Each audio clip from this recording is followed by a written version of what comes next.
Greetings and salutations. Hey, the gang's all here.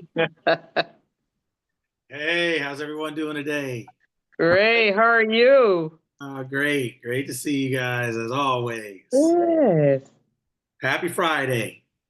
Yes. Friday. Yes, it is Friday. Hello, sounds happy good. Friday. That's right. Happy Friday. There we go. That's more like it. How's the weather in California right now? Raining. Really? Yeah. We had a little snow last night. Wasn't nothing to it didn't accumulate or anything like that, but it was just a minor flurries of snow, and of course we down in the 20s. Ooh.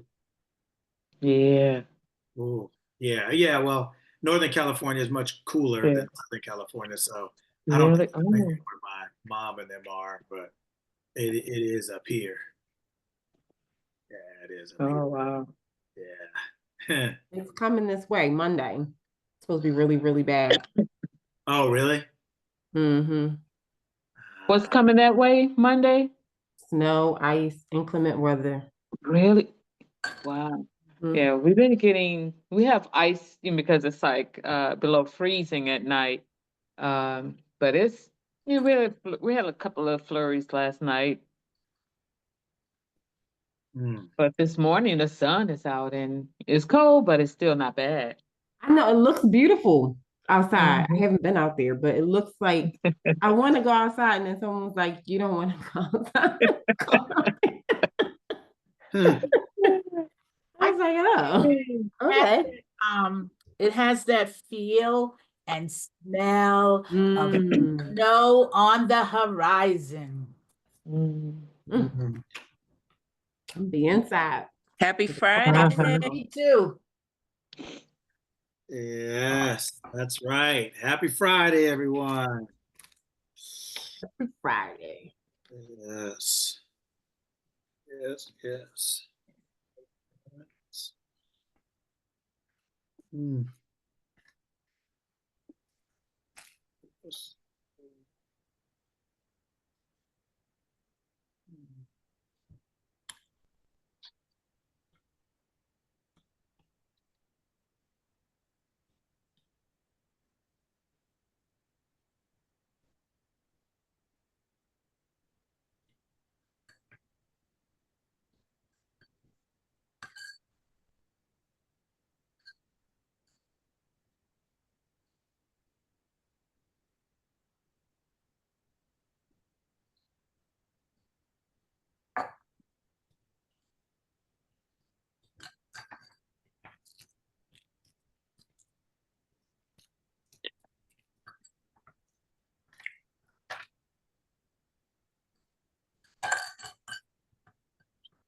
I have a question.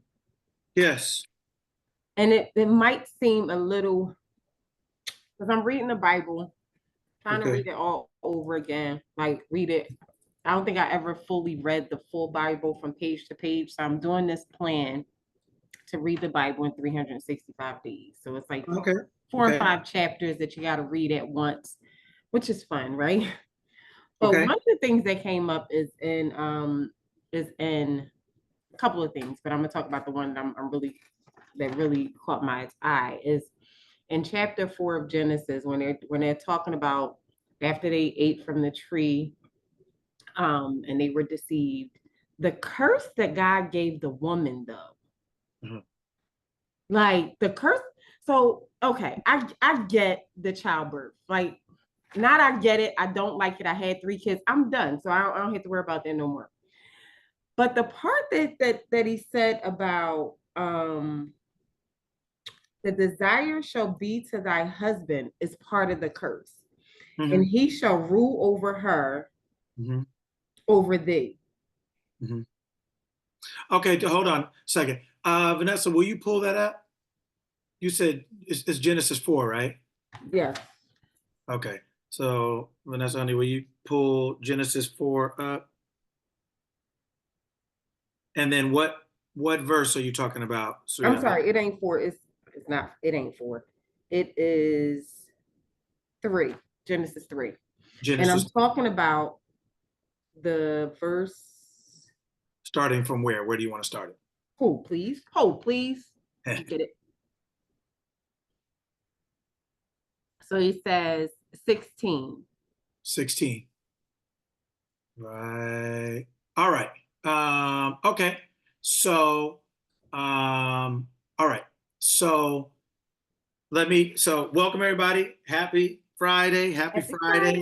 Hi, Happy everybody. Friday. That's wonderful because this is why we're here. I want us to make sense of, I want us to really understand things, because once we understand, not only can we go forward, but it makes sense of our world around us better. We can make sense of the past better, the present better, and the future better. So now let me start off with something that seems unrelated, but I'm gonna do it for a purpose. Okay, the disciples, right? We've heard the 12 disciples. All right, what does the name Andrew mean? I don't expect you to know, but does anybody know? What does the name Andrew mean? Isn't it fisherman? No. That's Simon, ain't it? Oh, no, that's okay. Andrew. Okay. What does the name Philip mean? Okay. What does the name Peter mean? Okay. So the name Andrew means perception, or to see the truth. The name Philip means persistence. The name Peter, there was Simon Peter. Remember when he said, I'm going to build my church upon this rock, right? Yeah, it was building you are building your psychological experience upon your faith. Your faith, generally, you want to be working for you, but fear is faith. It's just faith in something, right, going against you or not working for you. But faith is faith. It's a belief in something, right? So Peter means faith in God. That's what Peter means, faith in God. Okay, so what I'm saying to you is, to start off the answer to your question, Sarita, Andrew, Philip, and Peter, if you just read them as names and you don't really know what they mean, you won't understand their significance in the story, or that they're in there for a reason. Mm-hmm. Do you see what I mean? Like, yes. If you have your, let's just say, let's say let's just say all of us have children. So our children on Tuesday at 6:30 in the morning, when we see them at home, it's normal, right? We see them, we're like, hey, how's it going? Get ready for school. If we saw them on Tuesday morning at 11:30 in the morning and they were at home, right? It's the same people, but we would talk to them differently. We'd be like, well, why are you here? Right? So their presence, depending on what's supposed to be happening, changes to, hey, how's it going, to, hey, how's it going, right? To what's happening here, right? Why are you still here? Same person, but depending on the context, why are you here? Okay. So Andrew, Philip, Peter, they have names. They mean something. They're in the story for a reason. Okay. Now let's go to your question, Sarita. So, all right, Sarita, so you read verse 16 that you To want whom the woman, he said, Okay. I will make your pains in childbearing very severe. They are. Okay. Okay. With painful labor, you Mhm. will give birth to children. Mhm. Then it says, your desire will be for your husband, and he will rule over you. Okay. What is your question?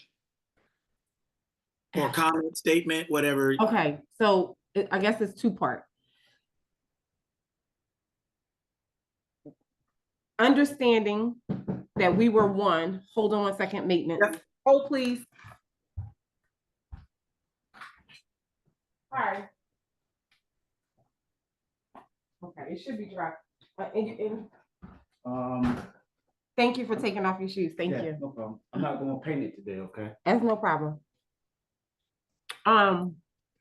Understanding that, we were one, and then when it seems as if Eve was named after they ate of the tree and God gave these, because then Adam going to say, oh, I'm going to name her Eve, mother of all the nations, after they did the wrong thing, right? But when he pulled the rib, when from my understanding, when they removed the rib from, when God removed the rib from Adam to make Eve, they were one and they became man and wife. So why would it be a curse Mhm. for a woman to desire for you? Your desire will be for your husband. Why would that part be a curse? I understand he will rule over you, being like, hey, why God rule over me? But why would the desire for your husband be the curse? Or is it just the end he will rule over you is the curse? That's the part I get. Okay, so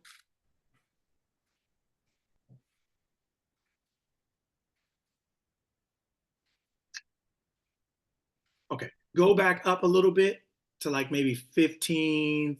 Okay, so all right, so okay, so look where it says, where in verse 14 where it says, God said to the serpent, "Cursed are you above all livestock and all wild animals. You will crawl on your belly and you will eat dust for life, all the days of your life."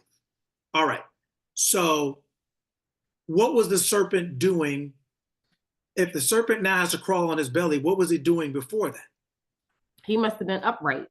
And I was thinking about that too. He had to have been upright if he went from, now he's probably, at the level of, seeing eye to going to on your belly. Okay. So now, so then do you think, so do you, okay, okay, so let me ask you one more question. Do you think that do you think that there was a serpent that spoke English or Latin or whatever else it was?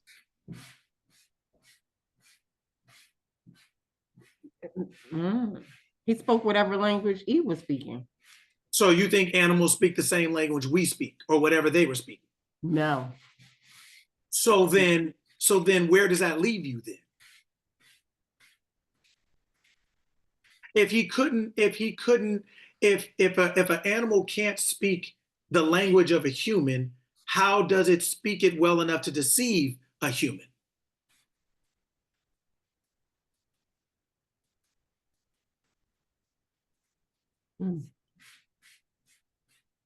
So what I'm saying is that if you go down the wrong, once you go down the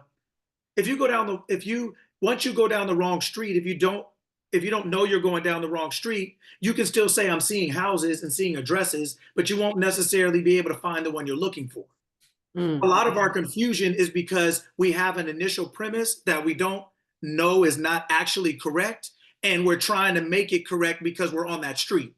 We're trying to make it work, right?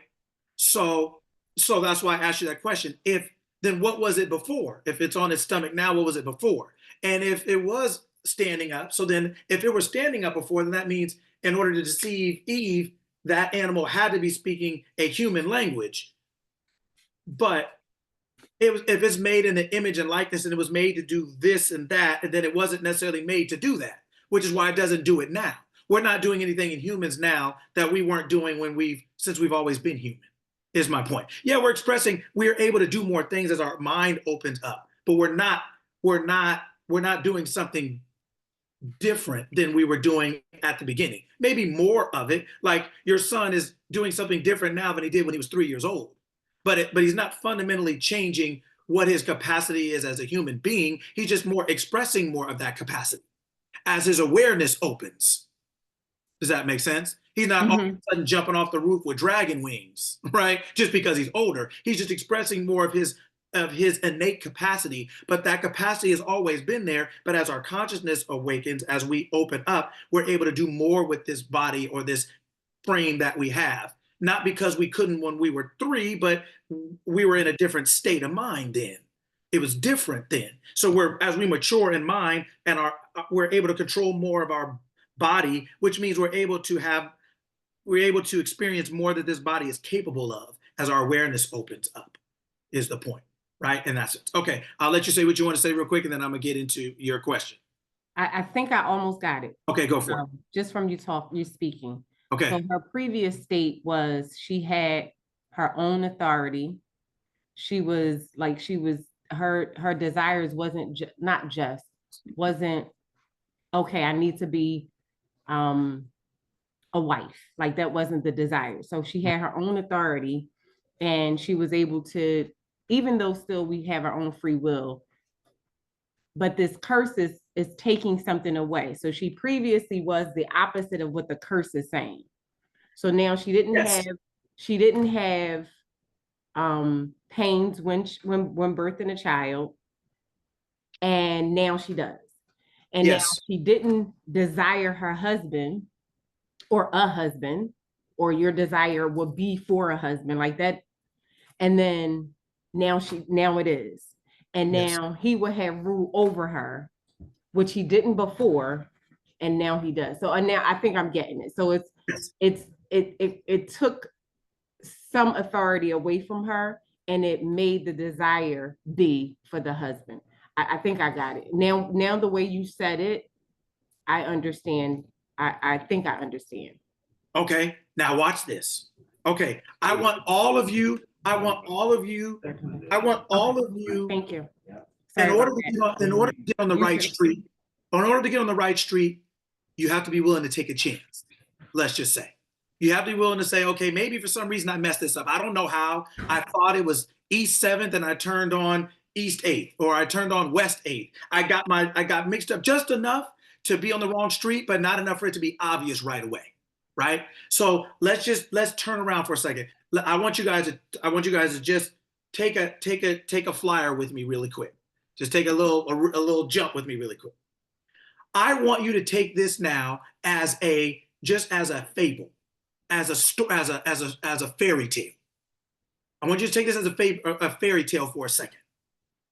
So, because if you're willing to take it, what is the difference between a fairy tale and a true story? What is the difference between a fairy tale and a true story? They're both stories, but what's the difference? Fact and fiction. Okay, fact and fiction. So sometimes when we think something is fact, we try to make it work because we think it's fact, so it's supposed to just work. But so sometimes it makes us miss the obvious. It makes us try to force something that's not actually there. But when we see something as a fairy tale, we're like, oh, this isn't real. So you're not looking for the serpent to be this, or you're not looking for Peter Pan to be this or that. You're more into the story and what the story is trying to tell you than you are trying to figure out if Peter Pan really can fly or not.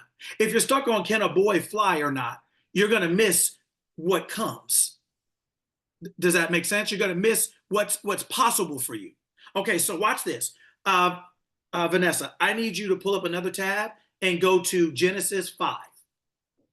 Keep up, but I don't want you to lose this tab. I want you to keep that one too. Okay, yeah, you can go to, all right. Yeah, that's fine. Okay, now watch this.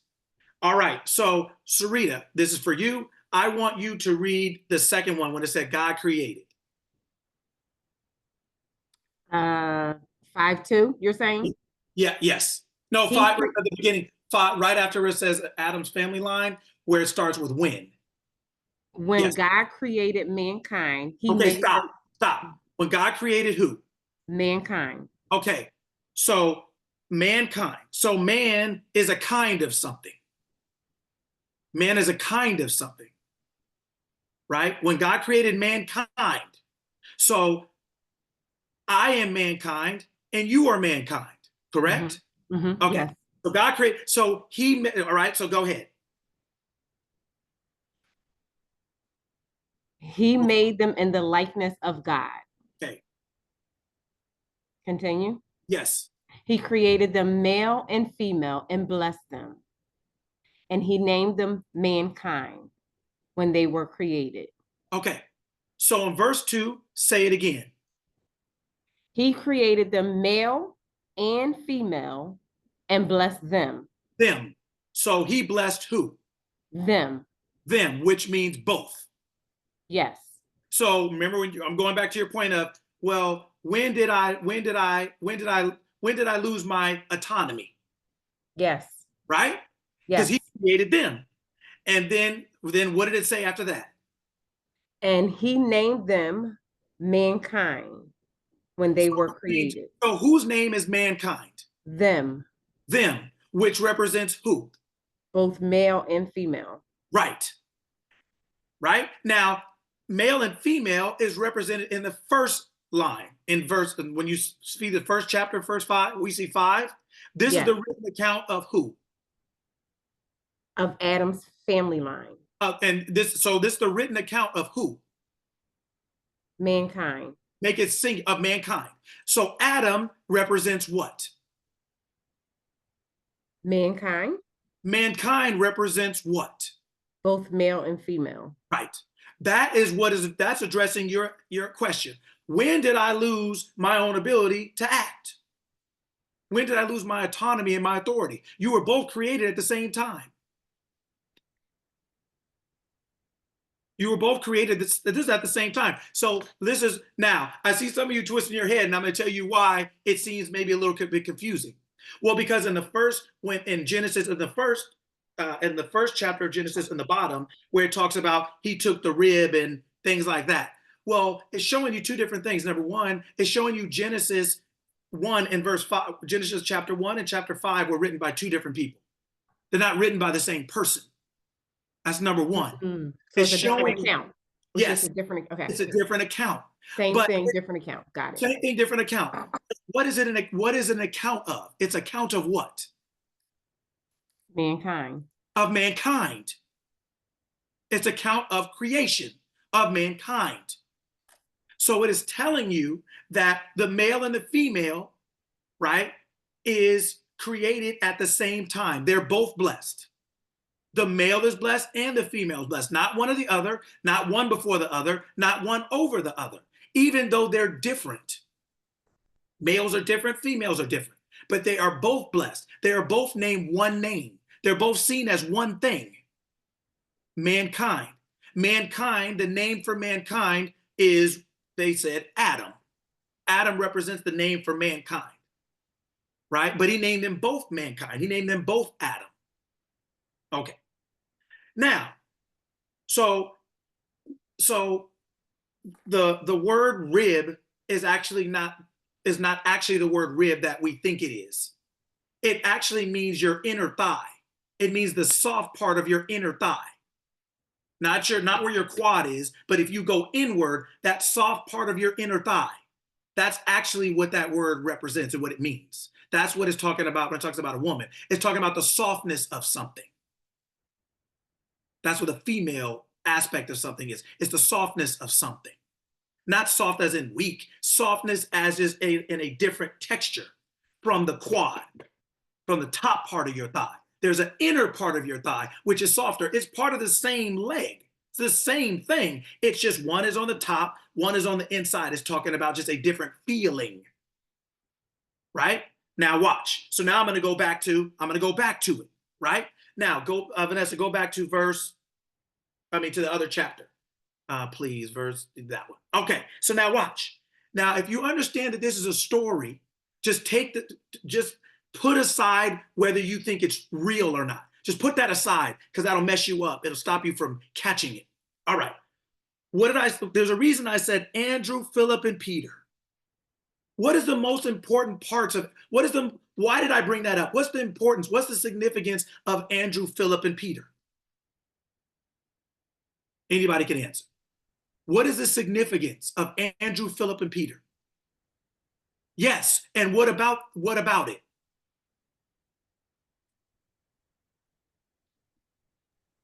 That they don't mean just names, what their names actually means. So what their name actually mean represents their what? Understanding. The aspect that they represent within each one of our consciousness. Yes. Or our... Yes, their purpose, their meaning, their significance. They're not significant because they're alive. They're significant because of what they represent, of what their life represents, right? So now the serpent, what does the serpent represent?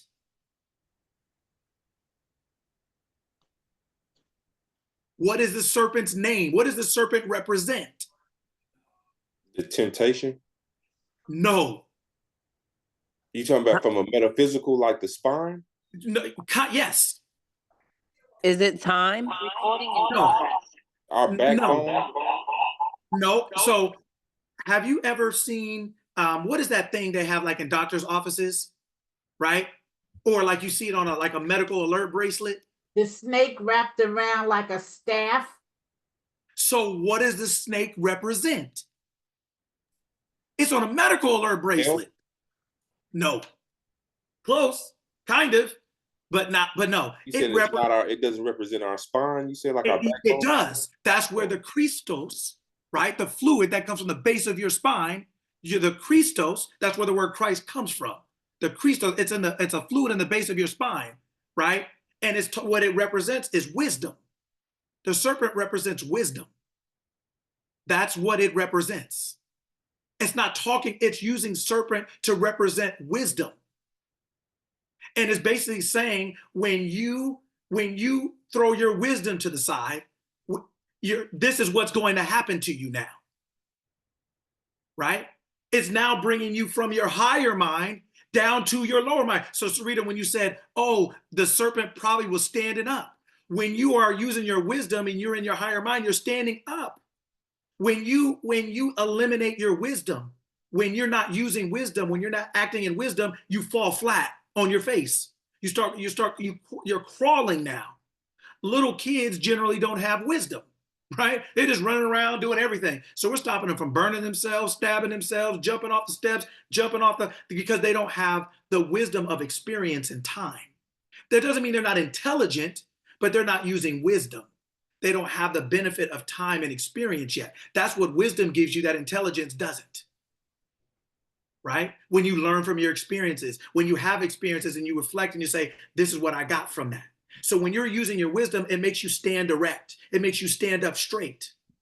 When you abdicate yourself from wisdom, when you throw that away, you fall right back down. You become like a wild animal. You're eating dust. You're literally suffering now. So that's number one. The serpent personifies wisdom. It's one of the things it personifies is wisdom. That's why it had the ability, quote unquote, to talk to Eve and Adam. It had the ability to because it knew how. It knew how to get something through. Remember when Jacob wanted to turn and wanted to basically get his brother's birthright, right? And who was the one that helped? Who was the one that made that happen? His mother, right? His mother. The soft part. And what did she say? Go fix this and put these clothes on because I know how to do what? She said, I know how to do what?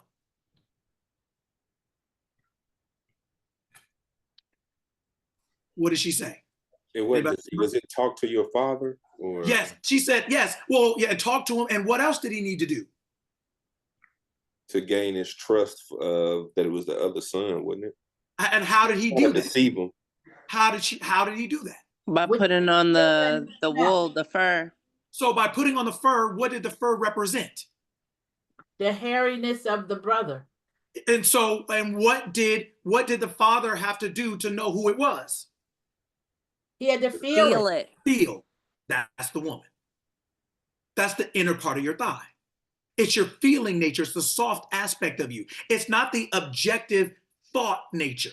It's your feeling nature. It's the subjective thought. It's not emotion like crying, yelling, screaming. It is the awareness of being. It's when you know you're something. It's when you're aware of being something. That's not intelligence like that. It's like when you know something is happening. That's why they praise women for intuition. Men have intuition too. We just use it in different ways, right? We know when this dude's about to hit me. We know, there's just certain things we know because of our experiences. We know, like, don't talk too much because if you don't have the ability to inflict violence, keep your mouth closed. Because we know at a certain point, violence is going to arise, words are going to subside. We understand when we're on that line with a dude. We understand when like a dude is probably going to have a gun based on, like, there's certain things we understand. But that's because that is our world. So our world is different than a woman's world. So our intuition is applied to the world that we're most in, because that's what's going to keep us safe, right? We don't have intuition about pregnancy. We're never going to be in that world. Does that make sense? We're not. Just like women don't have to have intuition about war necessarily, because they're not in that world, right? But every world you're in, you have intuition. It means you have an ability to perceive something that you couldn't necessarily see with your eyes. Or it's not based on how smart you are. It's just based on like, something doesn't seem right. That is your subjective nature. It's your feeling nature, right? And that is how a woman is personified, is by her feeling nature, the awareness of being. So women a lot of times are also personified as soil. Like when you put something, a seed into the ground, the woman reproduces what is put in, right? So when you talked about that, right? When it talks about the serpent now is wisdom. So now when it says, okay, you are now going to be, you're going to be, what did it say, Sarita, the one that you were talking about when you talked about, oh yeah, your labor. Okay, now, after everything I've said so far, what do you think male men and women, or male female, what do you think it's actually talking about? Well, when you talk about labor, I know. No, you don't. I feel it. I felt it. No, but that's not what it's talking about. Oh, okay. When it's using that word labor, that's what I'm saying. When it's using that word labor, you think it's talking about, I'm gonna say it this way. You think the story is true. So you think they're talking about a physical body. Just like we think the serpent was talking, but that's not actually what's happening, because the serpent is not the serpent is wisdom. So when you threw your wisdom away, you went from standing up to now falling on your face, right? When it's talking about male and female, what is it talking about then? When it's talking about your labor, what is it talking about? Is it conscious and subconscious? Correct. Which one is the subconscious? The female. The female. So it's saying the female now is going to have a harder time. Remember, like you said, Sarita, they're starting at the beginning. They're starting together. There's a male and a female. Them are mankind. Them are Adam. Them together are at the same time. So there is no one before the other. There is no one after the other. They are together. He named them both the same name. God named them both the same name, because it's talking only about one aspect, but it's not talking about two beings. It's talking about one being, which is why it was given one name, Adam or mankind, but it's talking about two aspects of consciousness.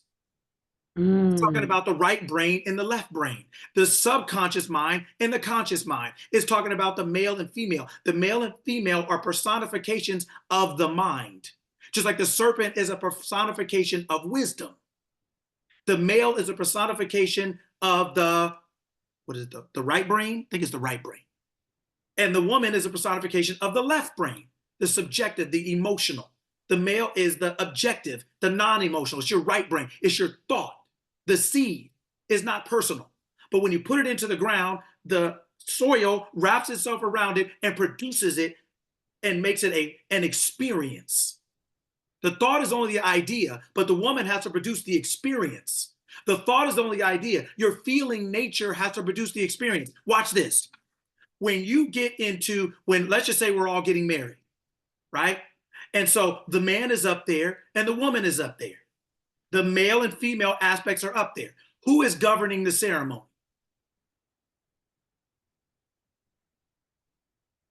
The officiator, the reverend. Okay, what does the officiator represent? Your higher authority. The higher authority. In physical human form, the officiator represents who or what? The serpent. Who are they acting on behalf of? God. No, not in physical form. Who are they acting on behalf? The serpent? No. Who is the official at your wedding representing? He's representing the mediator between the two. The state. The state. Oh, the state. The law, the government. The law, the state. What I'm trying to show you is the physical weddings that you have are physical representations of the psychological wedding you have. They're just copying it in physical form, right? What I'm saying to you is you have the male and the female on stage. You Mhm. have God, right, presiding over mankind and Adam. That's the law. That is the governing body that's over Adam and Eve.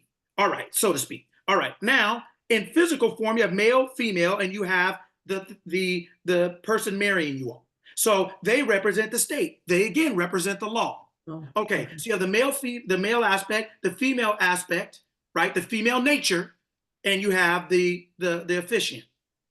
Who does the crowd represent? Think about it. When you get married and they say let there be and this and that. The witnesses. No. Who did no? Okay, yes. What is another word for witness? What another word for witnesses? They're witnessing something.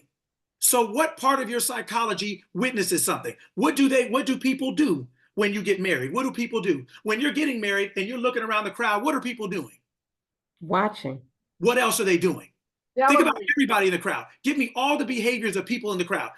Okay, watching, smiling. What else are they doing? Smiling, laughing, Crying, happy, laughing. sad, Okay, crying, what yeah. are those? What are those? Emotions. Emotions. Whew. Huh. Your man is your thought, your woman is your feeling, and the crowd are emotions. So feeling and emotions are not the same thing. Your feeling nature and your emotions are not the same thing. But everybody who's emotional is emotional about what they're aware of. And the thought is what got you here. Oh, man, woman. Are you guys catching that? Okay. Are you guys getting that so far? The I'm crowd, 100% there. okay, the crowd represents your emotions. The crowd is reacting to what is going on between your thoughts and your feeling nature.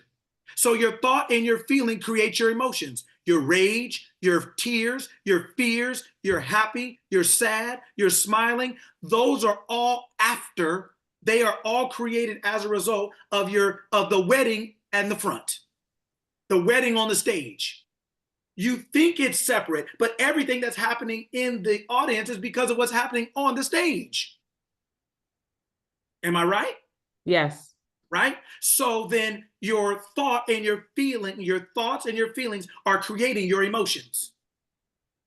Your emotions are created by your feeling nature, and your feeling nature is following your thought nature. So Sarita, to your point now, right? What it's saying to you is, I will make your pains in childbearing very severe. Well, if you're bearing a child, what does a child represent? Life. Life. What is another word for life psychologically? New thought. Oh no. Thought. Everything starts with a seed, right? Everything starts with a thought. Any action you take had to have a thought. Your action is matching your thought. Right? So your thought is governing your feeling nature. It's not more important than your feeling nature, because you can have a thought. You can have a seed with no soil. If you just have a seed in your hand, what you gonna grow? Nothing. Nothing. So then the seed can't be more important than the soil. And the soil is not more important than the seed. And the seed was made for the soil, and the soil for the seed. That is Adam. That is mankind. How two things that seem individual are really interdependent. You That's can't. why you say the power is neutral. When Correct. whatever you put into the ground, the soil, it does whatever you put in the soil. If you put bad in the soil, it's still going to grow up whatever you put in it. I remember Correct. you gave us that analogy. Yes. Now it's Correct. making more sense. Correct. So now you have a thought. You all have a thought, right? Now watch this. This is not, remember, this is a story. It's trying to tell you something. What it's telling you is when you put your wisdom to the side, when you start, remember what I told you months ago, you can't finesse your consciousness. We try to finesse each other, but you can't finesse it. In this case, it's showing you what happens when you finesse your consciousness. When your awareness of being tells you do this and don't do that, be this and don't be that, but you start talking yourself out of it. Well, but you know what I'm saying. You understand me. I'm just keeping it real. All the stuff we do to get out of our lane, to get out of our proper psychology state of mind. So the serpent starts talking to you. Your wisdom starts fading. It starts saying, well, you know, you can kinda, well, right? But the only reason it knows what to tell you is because it's you. It knows you. It knows how to communicate with you. It's your own aspect of your mind that's communicating with you, telling you, God didn't really say that, did it? You don't really have to keep yourself in that state of mind, do you? You don't really have to, affirm. If you're affirming something against what you want, you better start affirming what you want, right? Because you're only going to get what you affirm. You're only going to get what you keep telling yourself is true, right? But we think we can take days off. We think that, we want to be religious. We think we can go to church and be in heaven for 2 hours and talk like hell for 2 weeks or until next weekend. We start finessing ourselves, right? And so what it's saying is that now just think about all the desires we have in life, all the children we want to bear, all the desires that we want to make expressions. How hard is it for most of us? How hard is it to do it on purpose? How hard is it to tell yourself you're healthy when you haven't been? You're wealthy when you don't see it in your account. How hard is it? Right? Yeah, it hurts to keep your mind like that, to keep your vision like that. When you can't see it, everybody else tells you to look at what you see, and you're trying to walk by faith, and they're telling you, look, look, look, look, look. Yeah, look. The I am is telling you to walk by faith, and everybody else is telling you, look, look, look, look. Right? And so you're trying to stand up in your mind like a baby trying to stand up. Right? The first couple steps are standing up, they're wobbling, everybody's like, oh shoot, here they go, right? And they're trying to get their balance, and everybody telling you, look, and you're like, look, I'm trying to think, look, and people are pulling you apart almost, right? So what it's saying to you is when you throw wisdom away, you go through the labor of producing your psychological desire. When you throw your wisdom away, you're going to go through the experience and the pain of bringing that thought of manifesting. Childbearing is nothing but manifesting. It's taking the seed and putting it into the womb, and it comes out. It's taking a thought and wrapping it into your mind, and it's painful. That's why, what did Wallace Waddle say? Thinking about what you want, I'm paraphrasing, thinking about what you want, the way you want it with no proof is the hardest thing in the world for people to do, and they quit. Because it's painful. They quit because it's painful. Because they don't know how to the man and the woman don't know how to ignore the serpent. To ignore foolishness disguised as wisdom. The things you tell yourself, well, I'm just keeping it real. Of course, you know what, I probably can't. You're right, I don't have a degree. Well, you're right. They're telling you all the reasons that it's not true, or that it's not possible, that it can't happen, all the reasons you can't do it, all the things you don't have. This essentially, kind of digress a little bit, this is the flood. It's the flood of facts that come to you that drown out your good or what's possible for you. And why do you think God said make a boat? And the boat was how many levels? How many levels was the boat? 3. And what does that represent? Your tripartite mind, your higher mind, your human mind, your subconscious mind, your God mind, your human mind, and your subconscious mind. And that's the only way you're going to be able to survive on the water of the flood. It's the only way you're going to be able to stay safe. And what was in the ark? One word. What was in the ark? Was it emotion? Animal. Nope. What one word? What was in the ark? Think about it. What's in the ark? Thoughts. Life. Who was in the ark? Mankind. Oh, you talking about no. Animals. The world, whatever. Everything, right? Everything was in the ark. Because what they say, right? After the water subside, you'll be able to create a new world. So didn't they take all the animals? So it wasn't just mankind. It was the animals. They were taking, you have to have stuff to feed the animals, right? So all the seeds, all your thoughts, the animals represent your emotions. The ark represents your tripartite consciousness, your tri-level consciousness, your highest mind, your human mind, and your subconscious mind. That is what is allowing you, and in that is your ark, which is talking about your body. It's saying that everything in you is available within you right now to create the world, or to recreate your world. That's why it says what? Seek first the kingdom and his righteousness, and all these things will be added unto you. The kingdom is in you, Christ in you. It's in you. You have to go within you is everything. That's where everything is, right? So when the flood comes, meaning everybody's, including your own reasons, all the flood, all the reasons you can't be this, all the reasons you can't have that, all the reasons your business can't be, or your health can't be, or your money can't be, that's the flood. It is a inundation, right? That overwhelms your consciousness, and you just do what? Quit or die. Everybody that wasn't in that ark, what happened to them? It died. It died. It died. If you come outside of your frame, you're going to die, period. If you want to be healthy your whole life and you come outside your frame because the news came on and told you, well, or like Sparkle Bailey said the other day, people tell you got to keep this for your whole life. You come out that frame, you're going to die. Meaning you are going to remain as you are. Dead people don't move. You're going to die. You're going to be preserved in your state. Like Lot's wife, when she left Sodom and Gomorrah, and God said, what? Don't look back. She looked back, and what happened? Turned into a pillar of salt. She was preserved. She remained in the state she was in. Only Lot got out. So they both could have got out. But only the person who, Sparkle Bailey, keeps saying, that's not for me anymore, will stay out of that state. Only the person who leaves that state and doesn't look back, if you leave that state, you will never experience in another state what was in that state. You'll never experience that again, ever. Never. It will never happen because it's not there. If there were another alternative, you would have never had to leave. If the Sodom and Gomorrah could have been turned into Beverly Hills, right, or could have been turned into some kind of Manhattan, then you would have never had to leave. But it ain't Beverly Hills, Manhattan ain't there. You got to get out of there to Beverly Hills and Manhattan to leave that state where that sickness or that poverty or that misery or whatever is. But if you leave and you keep looking back, well, they told me I can't ever get rid of it. Well, my son didn't clean up his room today. Well, this or that, you're going to go right back into that state. You're going to remain as you are. You're going to be preserved in that state. So what I'm saying is that this story that is talking to you, this is about, it's talking about your psychology. I want to make sure we get through. It's talking about your psychology. It's not talking about the physical man and woman. It's not talking about that. It's talking about when you start using your wisdom perversely, incorrectly, when you start talking to yourself incorrectly, when you step outside of your frame, now you're going to start talking to the thought and feeling mind.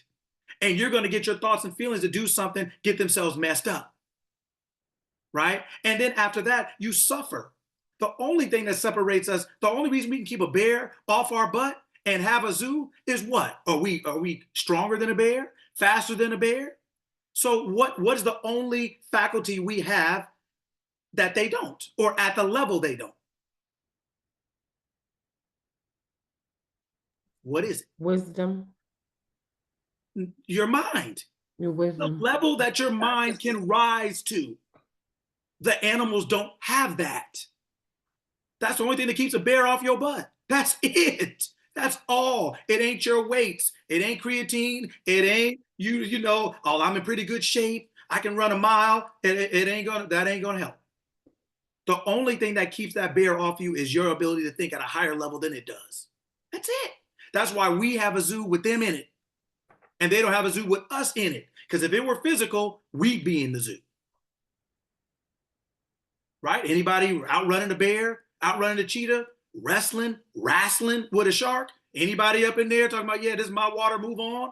Right. So then the only reason we have SeaWorld and zoos, these are not physical things. It's our ability to think at a level. And that's what this book is a book of psychology. And they're using the stories to that's why I said, do you know what these names mean in the stories? Because everybody in each story is relevant and present for a reason. Just like Christmas, everything you do, the tree, the lights, the bulbs, they all individually and collectively come together to represent a holiday. When you see it, you know it's Christmas. When you see the jack-o'-lanterns and everything else, you know it's Halloween. When you see the flags flying and barbecuing, you know it's 4th of July, right? Everything comes together to make this experience. Does that make sense to you all? So this story, Sarita and everybody, is a story of psychology. It is saying that when you throw your wisdom to the side and start finessing yourself and telling yourself, well, I don't really have to do. Well, I mean, did God really say, do I really have to show up to the class at 5 a.m. with my camera on and be doing the right thing? Do I really? Oh yeah, Sarita will tell you.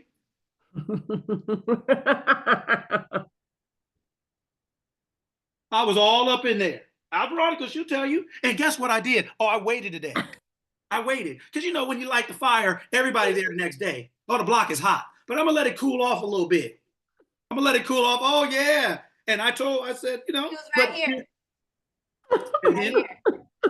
Oh, yeah. Right. And so I let the block cool off and I waited. And I didn't tell Veronica I was going to come up that day or what day it was. I didn't want her telling you. Even, you know, she probably wouldn't anyway. But, oh, yeah. He's on his way. Thank you. He's on his way. Code 12. No. Oh, no. I just showed up out the blue, boy. Hootie hoot. Oh, that's it. Right? Because I wanted to see right? I don't mean this toward me, but I'm saying the statement. I don't mean this toward me. He that's willing and obedient will eat the good of the land. Obedience is better than sacrifice. It says it in the book. Everybody tells you to sacrifice and struggle, and God said, he that's willing and obedient will eat the good of the land. You want to eat the good of the land, and you struggling and sacrificing instead of being obedient. So now you're going to go from standing up to falling on your face. You are now going to be subjected to your thoughts. Since you didn't want to think, now you're going to be subjected to your thoughts. Right? So your thinking nature is governing everything, and your thoughts govern your feeling nature, and your feeling nature governs your emotions. It's like a little trickle down theory, so to speak. And everybody on the stage, you and your husband or you and your wife to be on the stage are governed by the law. And everybody in the crowd represents your emotions based on how the ceremony's going. So your emotions are being governed by your feeling and thought nature. That's why if you can't control your emotions, you're going to be messed up. You can't be out there in the crowd breakdancing or talking on the phone during the ceremony. The emotions, people in the crowd don't get to mess the ceremony up. So you can't let your emotions mess you up. Well, I just couldn't stand. I had to give him a piece of my mind. I had to tell that jive turkey. You know how we get all off in our emotions. So you, the fool out there in the audience, talking on the phone while they trying to get married. It's only a matter of time, but right before you get thrown out. Hopefully not beat up before you thrown out. And the person who paid for the ceremony might beat you up before I didn't pay all this money for are you out of your mind? Right? Yeah. And you getting kicked out, beat up, thrown out, and kicked out. You can't even stay on the premises. No dinner for you, sir. Right? So your emotions are being governed by your feeling nature. And your feeling nature is being governed by your thought nature. But your thoughts and your feelings go together. Your thoughts and your feeling nature go together to produce emotion. That's why thought and feeling are on the stage at the same time. The man is on the stage. The woman's not a step below on the stage. She's on the same level of stage. It's mankind. It's Adam. They're on the same level. So it's not talking about physically. This is talking about your psychology. It's saying that your thoughts are always ahead of your feeling nature. And your feeling nature is always ahead of your emotions. But it takes your thought and feeling nature being on the same level to create any emotion, right? You need thought and feeling to create an expression, whether that's what you call emotion or a child. You need a seed and soil to create a tree, a fruit, a bush, or whatever. The leaves are just like the emotion. They are letting you know what this looks like, what this is the outcome of. That's why what does it say? You will know a tree by what? By its fruit. Fruit is a metaphor for what? Manifestation. Yeah, essentially. The child. Yeah, the childbirth, the outcome. You'll know what was happening by what shows up. It represents your childbirth. It represents your manifestation. It represents the outcome of the soil and the seed. Your emotions are the outcome of your thought and your feeling nature. Right? That's what this is a book. This is talking about your psychology. It's talking about how this is working. And it talks about how you suffer when you get out of order, not order of value or importance, but out of order. You can't have a feeling nature without a thought. Thought comes first, not more important, just comes first. But if you don't know how to think, childbearing is going to be painful for you. Thought bearing, manifesting is going to be painful for you. That's why so many people quit. That's why so many people say, oh, manifesting not real. Yeah, but you said in church, you said you were on top, not the bottom, and you're the head, not the tail. You got in the parking lot, and you were on bottom, on not the top, and you were the tail and not the head. You didn't even get out the parking lot before your whole role reversed. You couldn't even make it to Tuesday morning before you talking about your bills, your debt, your husband, your wife, your kids. You didn't flip. It went from hallelujah to oh hell in 48 hours. I see you. So guess what? You're going to bear a child in pain. Your life, your expression, your life, which is your personal expression, is going to be painful because your thinking, your thought life is not correct and it's not in the right order. You're not understanding. Thought comes first. The feeling nature, the awareness of what that thought is. Thought, I am going to the grocery store. Then you become aware of, okay, we're going to the grocery store. We're going to, so now you say, oh, where are you going? Where are you going, Karen? Oh, I'm going to the grocery store. She has a thought that she's now aware of so that she expresses what she's aware of. And then she has the emotion of that, whatever it is. Indifference, hurry up, I got all day. She has an emotion about that. The way she feels about what she's aware of being, what she first thought of. These stories are talking about the aspects of your mind and how to use them, how to govern them, what they mean, how they work. That's what they're talking about here. That's what all the story is talking about here. That's why we could apply other stories when something, well, what did it take for Jacob to usurp? What did it take for Jacob to overcome? Right? It took two things, his thought, but who was the one who made the thought work? The mom.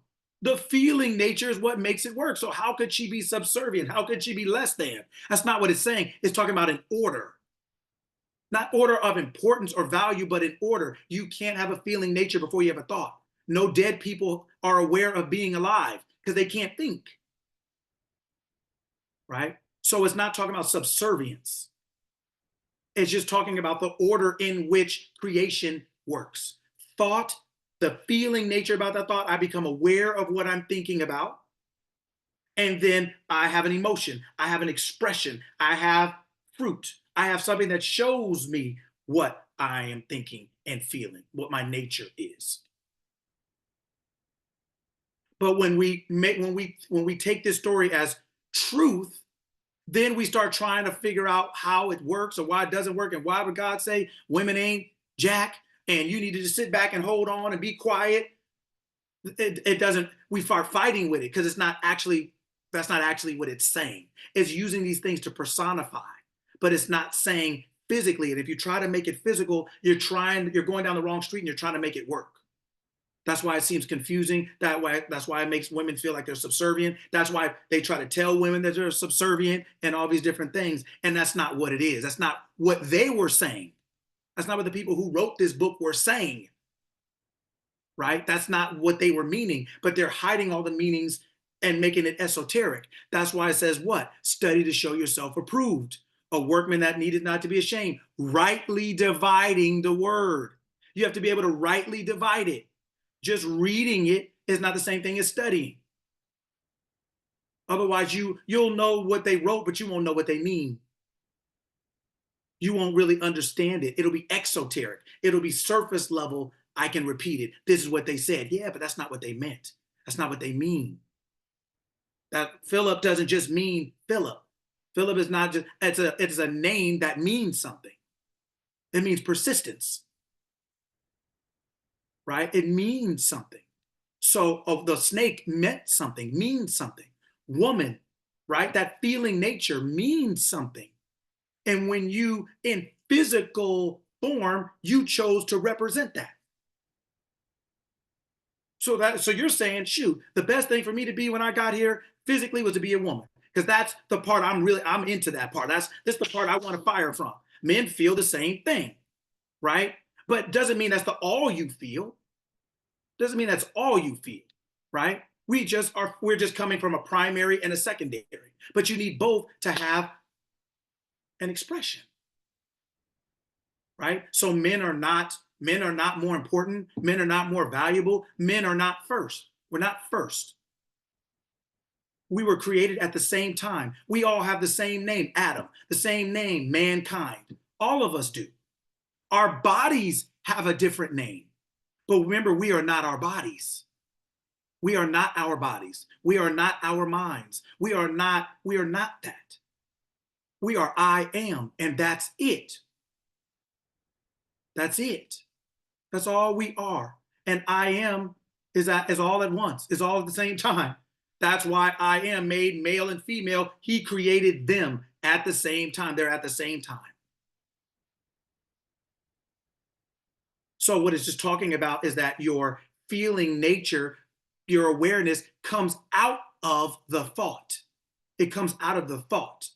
Just like your inner thigh comes from your whole leg, right? It's inner, it comes out of, it's the soft part of it, right? That's what your subjective emotional nature is, the soft part of it, of a thought. But you need both to create it. Both have to be on the stand. That's the only way you get married, so that in the eyes of the law, they see two people as one. In the eyes of the psychological law, God sees male, female as one. That's why God named it one Adam, or mankind. Adam named it something else, right? But that's not what God named it. Right? So I want us to understand this. So I'm glad that, Sarita, you asked. I'm glad we could talk about it, because I want us to understand how all this information works. It's talking about your psychology. It's talking about how you think. The male represents the thought mind, the seed mind. The female represents the soil mind. It represents the subjective emotion mind. It represents what I'm going to think and start telling myself I am. And what I think and start telling myself I am, I express. Emotion. So that's all emotion is. It's an expression. That's it. Thought is not an expression. Thought is a creation. Thought is a creator. It's the creative aspect. Female is not an expression. It is the awareness of your thought. I'm now aware of thinking or feeling myself. I'm aware of being something. Sick, mad, happy, whatever else it is. I'm aware of the thought. The thought has been in me long enough where I now am expressing it. I'm aware of being it. And then once that kicks on, boom, that's it.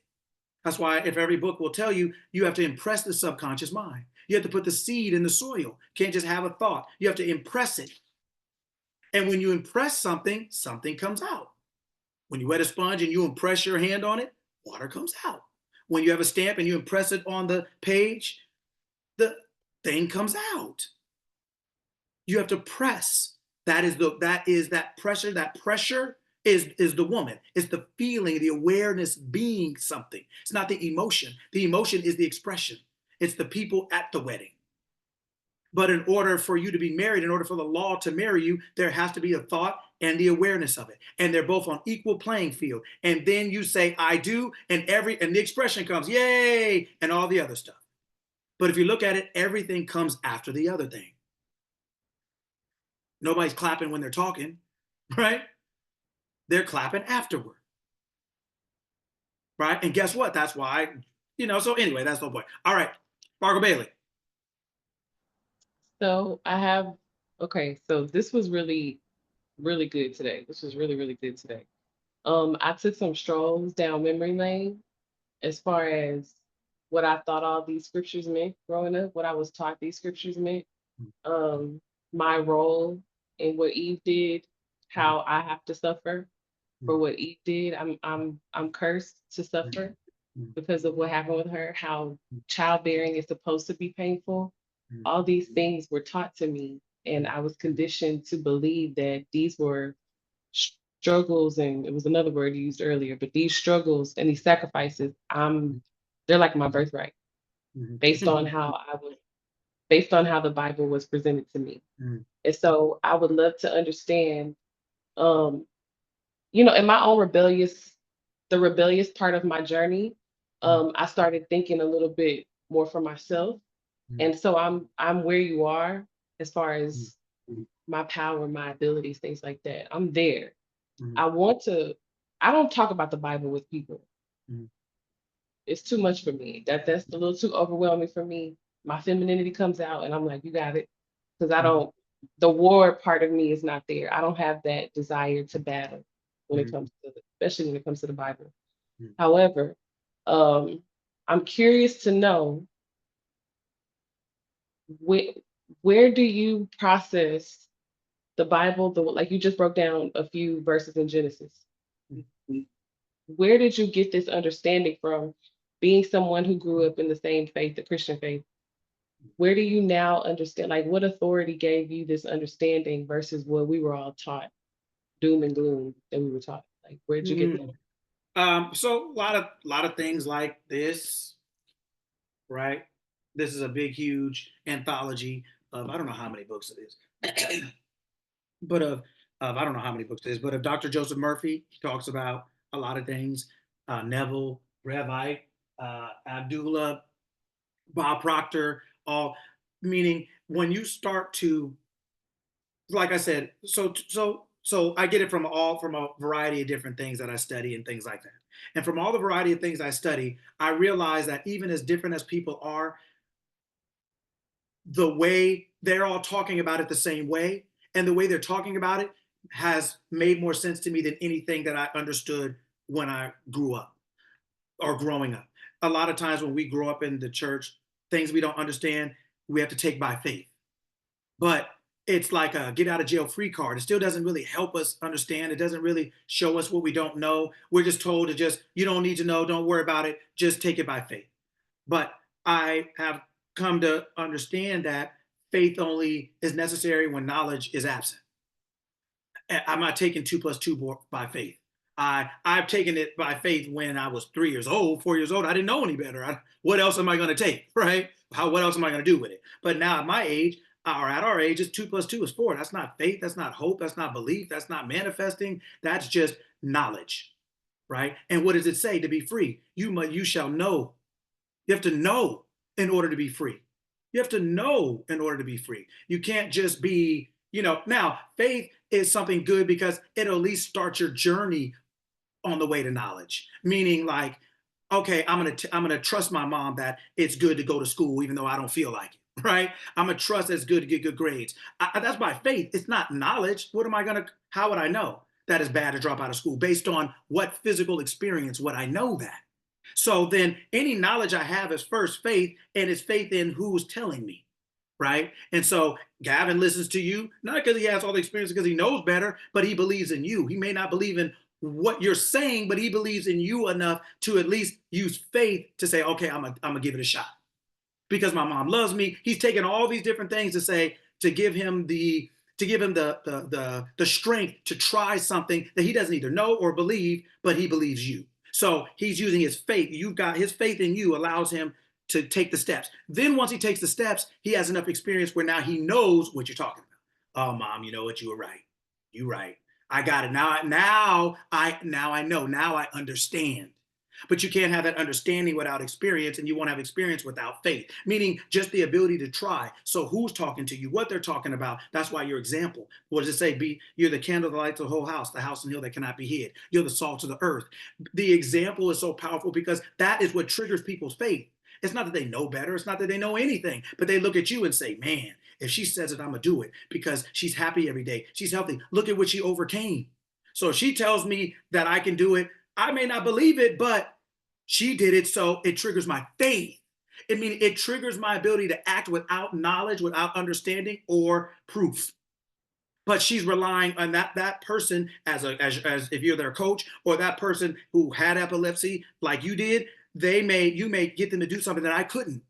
Because what are they going to listen to me for? I mean, it sounds good, but you can say, no, I did that. And they can look at you and say, I don't believe nothing. I don't believe it. I can do it, but you did it and I believe in you. So my belief in you will allow me to activate my belief in myself. So I'm going to take a step and see what happens. Take another step and see what happens, right? But they would have never took those steps if it were just me talking to them. It's you, right? So faith, so say what I'm about to say, studying different languages, understanding what Philip means, getting an understanding of these things that most of us weren't taught. We just think the stories are real. We think the stories are true, and then we try to make them true.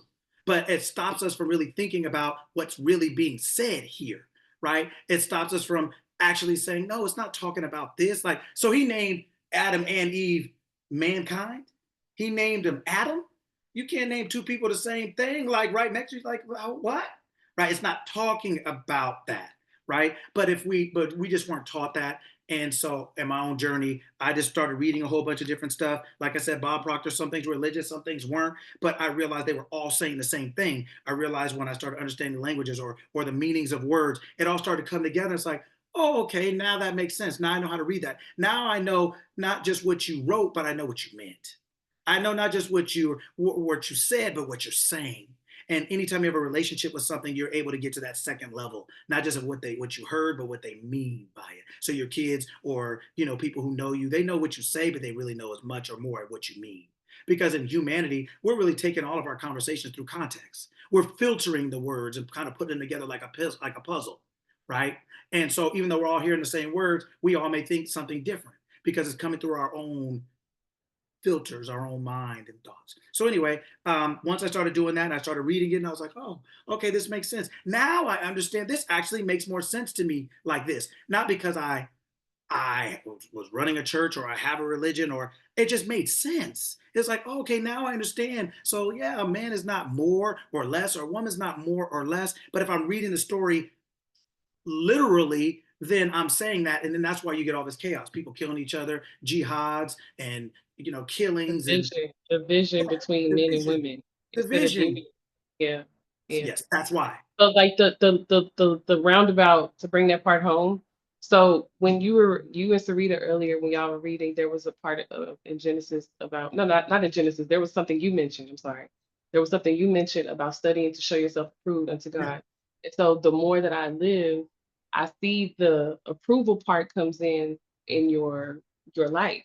Mm, You're approved when you mm, study you, when you yes, yes, study the God within yourself. yes, That's when all the results happen. That's where the ultimate peace happens when you yes. study you. And the more you study others on some like judgmental or some passive or any type of aggressive manner, when you Mm, study others, mm, you're like not studying to show yourself approved. You're just studying others. There's no value there. But if you're studying others, like come into a space like this, you're mm, studying others to understand, then that's different. But when mhm, you're studying what everybody else has going on over what you have going on, you're mhm, not really doing what you have to do to get that approval for whatever it is that you're here to do. If I decided to be a woman to get here, which I'm so grateful that I listened to myself because I'd much rather be a woman. If I would have listened to a different voice or something, I could just be out here like I don't want to be no dude. Like why am I out here as a man? I don't feel safe being a man. But I listened to myself and I got here on this planet as a woman, as a young lady. And every single time I come up in this room, I'm blessed. Every single time I come into this room because there's this, for whatever reason, like society feels like everybody has to be divided all the time. It's so normal to just be divided all over the place. People do not look for reasons to come together. mhm, People not enough, mhm, not enough, and not sincerely. There's some mhm, motive behind it that's kind of toxic. But mhm, when people spend time with themselves and they are very selective as to who they network or socialize with or do business with or make a family with or whatever, there's more intentionality in the unity aspect that attracts my mind and attracts my attention. People who listen more than they talk, people who study outside of the Bible is such a controversial book. mhm, Study outside the Bible, it puts fear in them. And then it puts fear in some people, and then others is just like, no, but we need to study outside of this book because there are other religions that follow the same storyline of Genesis mhm, to Malachi, mhm, but they just have different names and it's different characters and maybe it took place in a different part of the world. But why do we have to be divided? Why do we have to fight each other over that? Why do we have to battle about that? And so the more I hear information like this, it just reassures there's a piece there where it's like I'm not supposed to be battling the femininity coach standing next to me. I'm not supposed to be battling another woman just because she's whatever. mhm, We can unify. That's how I literally think like this. And it's so weird because I want to be surrounded by more people who think like that. We could mhm, just band together. We don't have to look for reasons to segregate ourselves and to be proud of being so independent when we need each other. It's for like everything, but it's just like the world we live in. You don't need nobody, blah, blah, blah. Do everything yourself. run yourself in the ground. That's very strange to me. So every time I come on these calls, I'm just like, yeah, I'm not crazy. I'm not crazy. So thank y'all. And it's wonderful. And you said something that was very powerful and very true. That all of these books, no matter which one, the Quran, the Bible, the Bhagavad Gita, whether you read Dr. Joseph Murphy, whether you read any one, you study Buddha, Confucius, you study any person or being or philosophy that gets you to look at yourself, that's where you should be.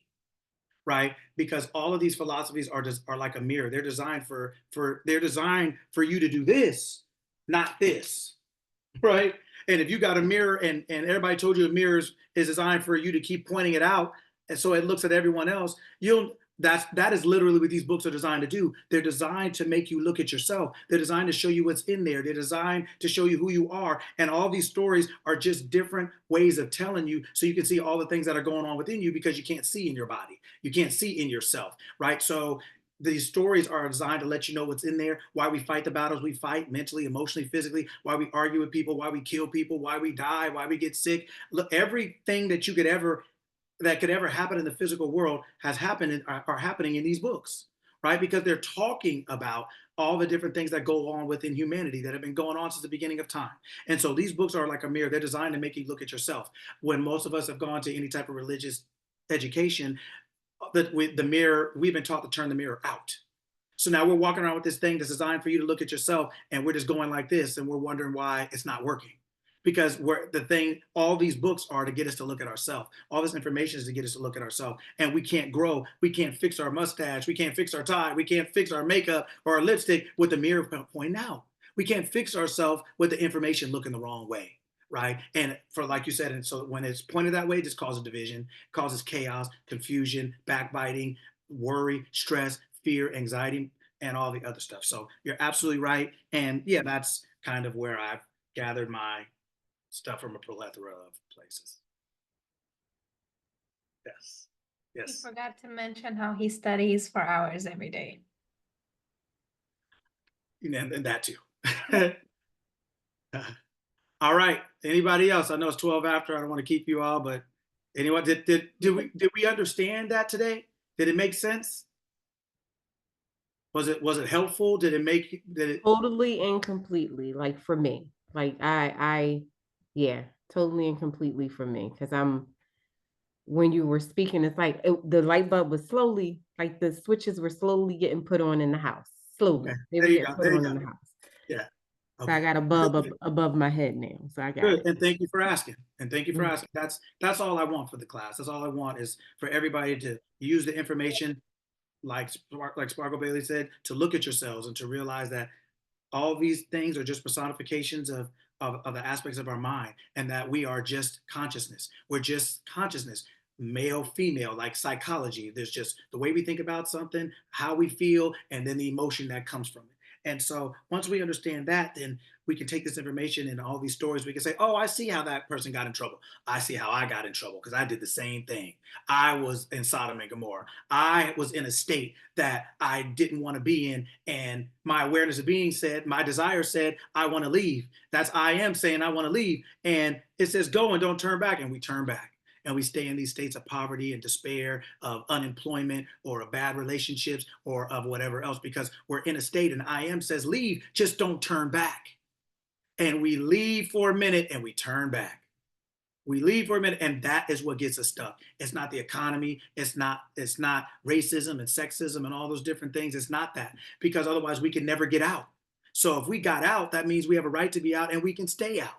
But if we turn back, we turn into a pillow salt. We turn into a pillow salt because we turn back, and so we suffer, right? So I'm so glad that, all of us come, because I'm ready to talk about anything, whatever helps, whatever we want to know. That's what I care most about, right? Because that's what sets us free, this knowledge, right? Having a better understanding, like, oh, now I know it wasn't just talking about a physical male or female. It wasn't saying that we're supposed to be on our hands and knees and groveling, or we're supposed to be in the kitchen, or we're supposed to be, there's so many wonderful things that women have made in society. So many things, getting us to the moon first, was done by women in society. So many wonderful things, right? But to Sparkle Bailey's point, our ignorance makes us afraid. So it makes us afraid to give each other credit, afraid to respect and support one another, afraid to admit that a woman did this because men don't want us. It makes us get into all these small-minded things, right? That aren't even the point, right? So yes, absolutely. Wonderful. I just want to share, Coach, 60 Yes. seconds. First of all, Yes. today was amazing. So thank you, Sarita, for asking that, for jump starting today's class, because that was so dope. I just want to say thank you, Sparkle Bailey, for sharing that scripture, because that was the first aha. I think when I came to my right mind, that was the first scripture that popped into my mind. Like, study to show thyself, like me, I am thy, I am him and her, right? Yes. So Yes. I am thy, I'm valid. And when I got that aha, that's what made me deep dive into studying more and learning more and understanding more. So yesterday, I'm a part of this entrepreneur group that I've been in for a few years, and weekly, there's a group of Black women. Somebody says something to lividly piss me off, and I text my good girlfriend Sparkle Bailey yesterday morning, like, girl, like I wanted to go to war with this young lady who passively aggressively said something very not nice. And Sparkle Bailey said, kill her with kindness. And I was like, yeah, but I got a lot to say to her, boy, like rapid fire, right? Right. But I did take it to bed with me. And all night, every time I woke up, I rolled over. Everything is working out for my best and highest good. And then today, you talked about being in spaces where people constantly are talking of things like poverty and just small-minded and small business and can I get a discount and just that mindset. And I said, wait a minute, I don't have to be in this group. I don't have to be here. I don't. And I made that decision on today where I'm just not gonna log in to the Zoom. It's my phone and it's my finger. And I don't have to use it to log into that Zoom. So that I just wanted to say thank you. Well, you know how it says, and like you get to see what the book is talking about. So that was an experience of being unequally yoked. That's what it's talking about. It is when you have an imbalance in your environment of the way you want to think and what the environment is pressing on you, so to speak. The people in it, the thoughts in it, the actions and the words. That's not just with a significant other. That's a friend. That's a business. That's your health. That's your money. Unequally yoked. When you're not thinking the way you should be thinking about your desired outcome. If you have a desired outcome and you're unwilling to think that way, you're unequally yoked. You're double-minded. You'll never get what you want, no matter how long you're in the group, no matter how long you're in the relationship, no matter how long you're at the job. You'll never be promoted. You'll never get along. You're unequally yoked. You are either heading for a divorce, or you are miserable together. That's not just with a significant other.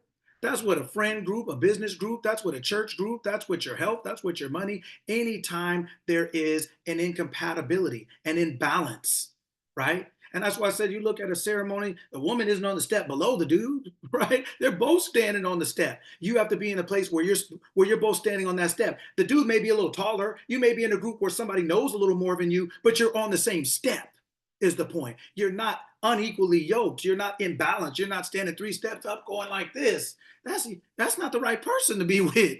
That's not the place to be, right? And that is what unequally yoked is about. In your psychological mind, when you have a desire to be something and you're in a place that's not allowing you to trigger that feeling, that awareness of being, you have a desire to be a businesswoman, right? So to speak, an entrepreneur. And so you're in a group that you thought would help you do that. But if you're not in an environment that's helping, then it's not going to be able to trigger your awareness of being, your feeling nature. So you can't get married. It's like a man showing up to the ceremony and the woman don't show up. What you going to do with that? You can't be dressed well enough to get married by yourself. It ain't going to work, right? You're by yourself, right? And the law, the state, I am, the pastor, priest, officiant, can't marry you. And so the two don't become one flesh. Your thought and your desire don't become one flesh. Therefore, you have no crowd. You have no expression. The crowd's going to go home. Dang, she didn't show up. All you're going to get is gossip. All you're going to get is something not nice. Man, how come she didn't show up? Man, I told that fool don't stay out late. She got tired of it. The whole crowd starts talking now. It's the same thing. The expression starts talking now, right? Because there's an imbalance between thought and the awareness of being. So unequally yoked, that's what it talks about. Be not unequally yoked. That's not just talking about marriage. That's talking about this is not physical. It is consciousness. You can't be somewhere if they're not talking that talk. If you want to be rich, don't be in no group talking about how can I get into 2 more discounts and girl, can you give me this and give me that and do. You can't do that. You're not. It's just you're not saving the world in the back of coach. You're not doing it, right? You got to be on the. You got to right now. They may teach you how to talk. You may have to learn how to talk. You may have to learn how to get used to being in first class, but you'll get used to it, right? You put yourself in a group where they talking that talk, walking that walk like that, right? Because And what I don't want to do is talk about discounts and breaking payments up. I don't want to have that talk. And that's all that was. And I'm no longer a part of that. and that's okay. But like you said, it's just a thought. If that seed does not produce your desired outcome, it's not a bad seed. It's just not for your outcome. So you remove yourself. You don't try to plant that seed. You don't try to make it work or do what it do. You don't know. You just don't use that. Bye-bye. Exit stage left. Sky is falling. Heaven's a Megatroid. I'm out. No, that's it. Right? And it's not bad. It's just not for you. And that's where, like I said, in these stories, we have to learn that we are consciousness. So we don't have to take things so physically personal. Take them be psychologically present. Is this the physical reflection of my desired outcome? Are they talking about the business I want to be? Talking about the business I want to have? If they not, I can't be here or I can't be here very often. I mean, maybe my cousin started it. Maybe we're trying to build our way up. Okay, cool. But let's make sure we're going up. Let's make sure we're not going down or staying the same. That ain't going to get me. I already am what I am. I want to be something different, right? So to speak, right? So but you know what you mean by that, right? You know what you mean by that. We don't have to, but you know what you mean, right? If you know you're not in the right place for whatever reason, don't be there. Don't be there. It's never going to be the right place if you know it's the wrong place. It's never going to be the right person if you know it's the wrong person, right? Stop finessing yourself. You're going to go from standing up to being on your face. You're going to be like, you're going to let the snake get you, and the snake gets in trouble too, right? Your whole body suffers. Your whole being suffers when you have to start crawling when you were walking, right? So all that good stuff. Wonderful. LaToya.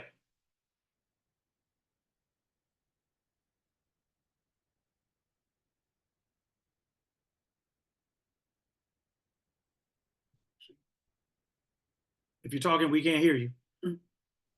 Actually, everything froze. But I took off the Wi-Fi, so I should be good. I just want to say that I love y'all. I love this group, everything. Even just when you were talking, Monique, and you were talking about somebody else kind of getting you riled up, it reminded me of, I know I told y'all, like, my house just got painted, right? I didn't tell y'all I didn't pay for it. Oh, that's nice.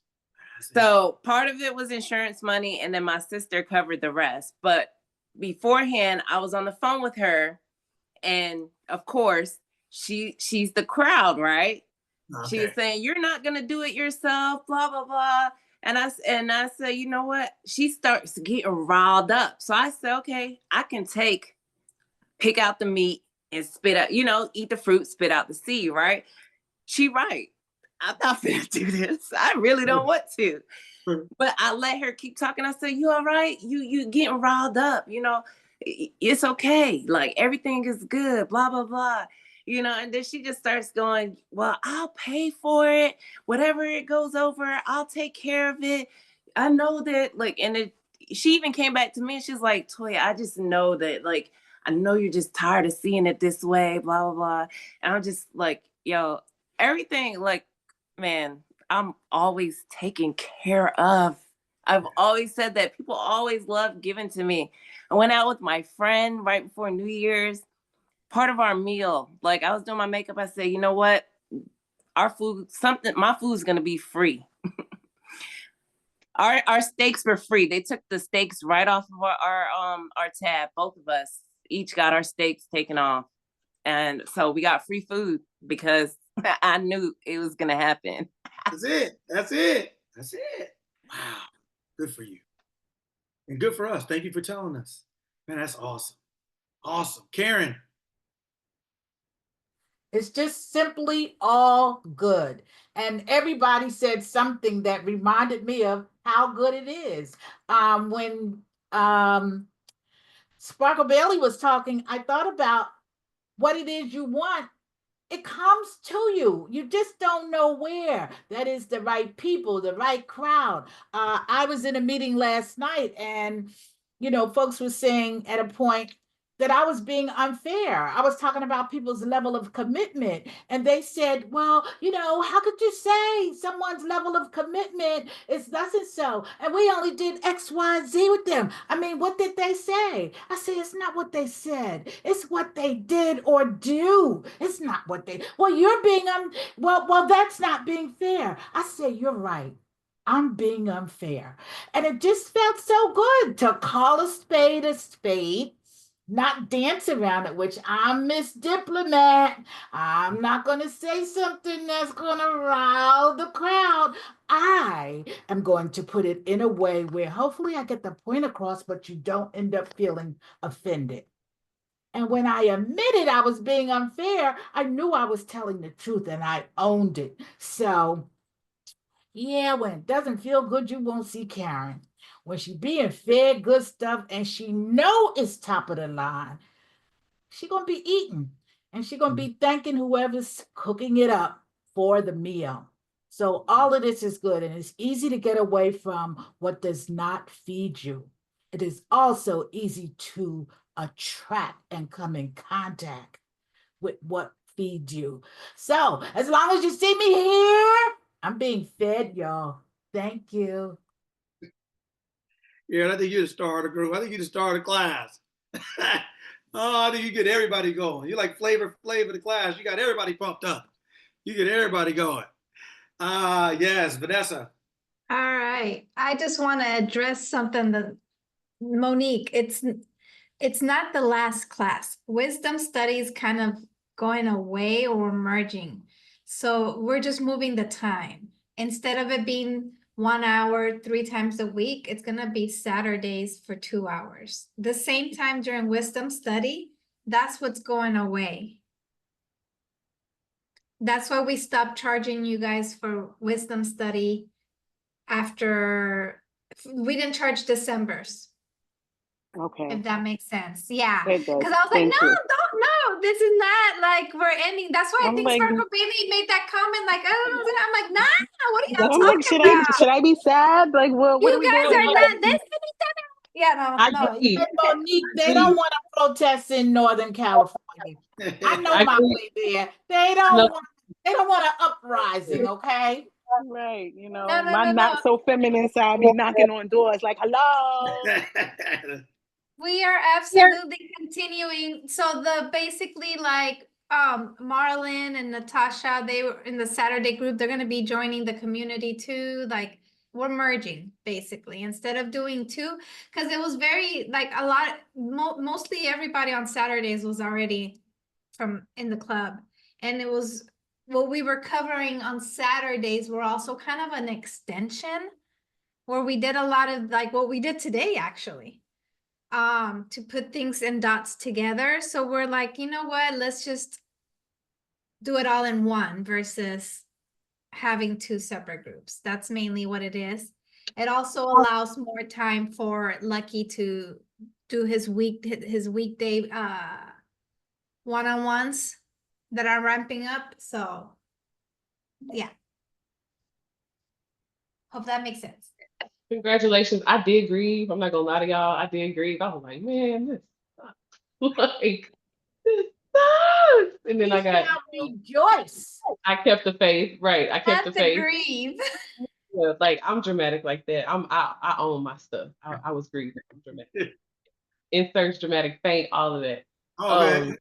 But Coach, shout out to you for evolving from the first like round of, I don't even know if we were a part of your first round of this, but like just we've evolved with YouTube and the Saturday classes and then the weekday classes and then the Saturday classes again, and now everybody has to merge. Like you're doing something wonderful. I'm very particular who I share the morning meetup with, who I share these calls with, because this space is very sacred.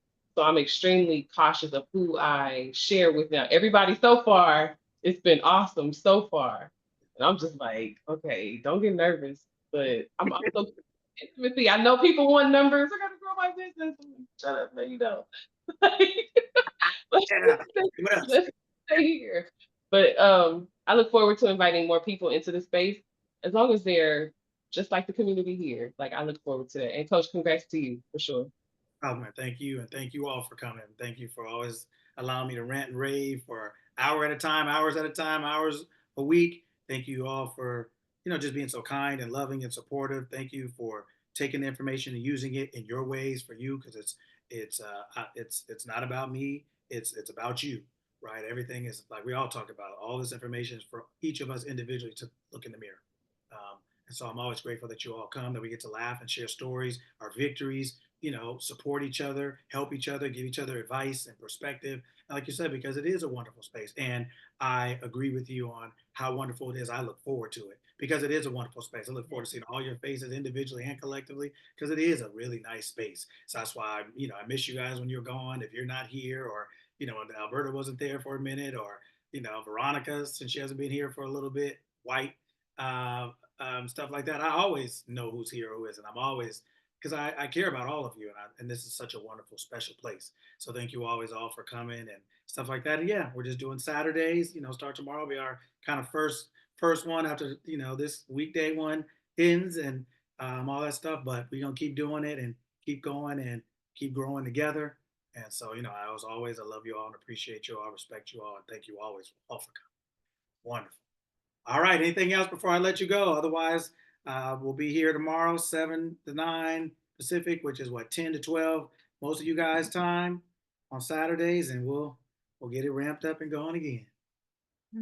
And the Christmas tree will be up for like a week or two. Let the tree hang, girl. Let that tree hang. We're not done.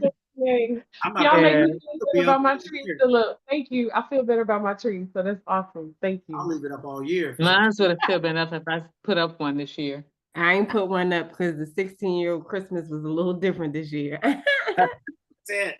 Yeah. Hey, enjoy the freedom. I have a quick question. You said 10, is that 10 a.m. Eastern or Eastern? So it's 9 a.m. for Central. Okay, I just want to make sure. Okay, great. Yeah, 9 your time. All right. Well, happy Friday, everyone. Thank you all for coming. Sarita, thank you for the question. So anytime any of you guys have questions, that's what the class is about. It's not about me and what I think and what I want to teach. That's not really my thing. I want to help. Whatever we want to know to do or have, that's what we're going to talk about. So anytime you have something, please bring it and we will discuss it so that we can get clarification, edification. We can go on and win like we always supposed to. Victory only, victory always, right? Only victory always. That's it. All right, y'all. Hey, have a good rest of Friday. Thank you all for coming. Have a good day. See you tomorrow. Bye, everyone. Bye. Take care.